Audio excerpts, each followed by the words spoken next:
Hello everyone and welcome back to the Cook to Flourish kitchen. This is Robin Cook and I am delighted to have you here today. So today we are featuring some Swiss chard from where the red fern grows. And I am so excited to share with you this spaghetti squash dish. So as we are heading into the summer months where we're gonna have lots of fresh herbs like fresh basil and rosemary and these beautiful leafy greens, and we also can use spaghetti squash or even like a zucchini noodle or zoodle to make a very fun and healthy pasta dish. So here's what you're going to need. You're going to need about 4 or 5 nice leaves of Swiss chard. And I'm just gonna brag on this Swiss chard leaf here. It is huge. This is the heavyweight champion of this Swiss chard bunch. And you're also going to need a nice spaghetti squash. So one that is around this size with the other half here, and it's going to need about an hour in the oven. So preheat your oven to 400 degrees. You're going to put your spaghetti squash in there whole. So wash it first and then poke it really well once or twice, making sure that that hole reaches the center of the squash.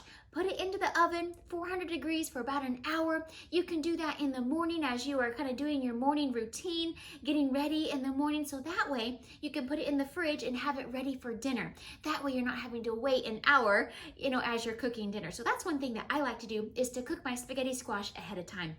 So once you have your spaghetti squash, then this dish really comes together quickly. So wash your Swiss chard, your 4 or 5 leaves, which equals about 4 cups. You're going to roll it up and slice it thinly, nice and thinly, and then you're going to put that aside and then get a stainless steel skillet and then put 2 tablespoons of either water, vegetable broth, or chicken broth.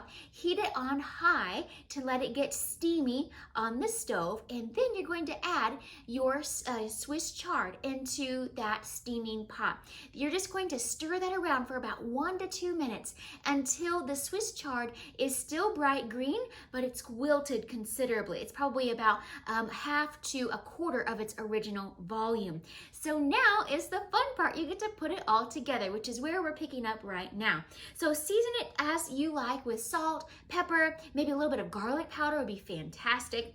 And so what we're going to do here into our skillet, so we have our Swiss chard. Let me just show you. This is what you're going for, okay? So nice and wilted, but still colorful.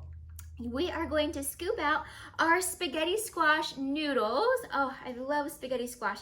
It is just so versatile. But again, as the summer comes, you could use, yellow squash zoodles or zucchini noodles, zoodles. That would work just great as well.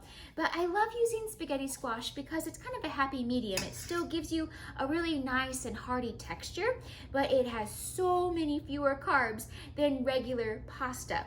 But if you're not quite on the spaghetti squash bandwagon yet, no worries. You could do a wholesome gluten-free pasta, like a brown rice pasta, or even like a chickpea or garbanzo bean pasta. That would be delicious as well. So I have the other half of the squash already scooped out for us. So I'm just gonna add it to our pan here.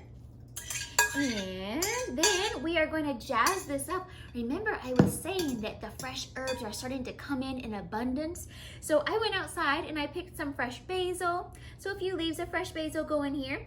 And also some fresh rosemary, a teaspoon or 2, just little minced pieces of the rosemary, as well as some fresh chives. So you can do all of those. You could just do one of them. So whichever one you have on hand or you like the best, feel free to tailor this to your liking. It's quite an edible canvas, so you can make it however you want.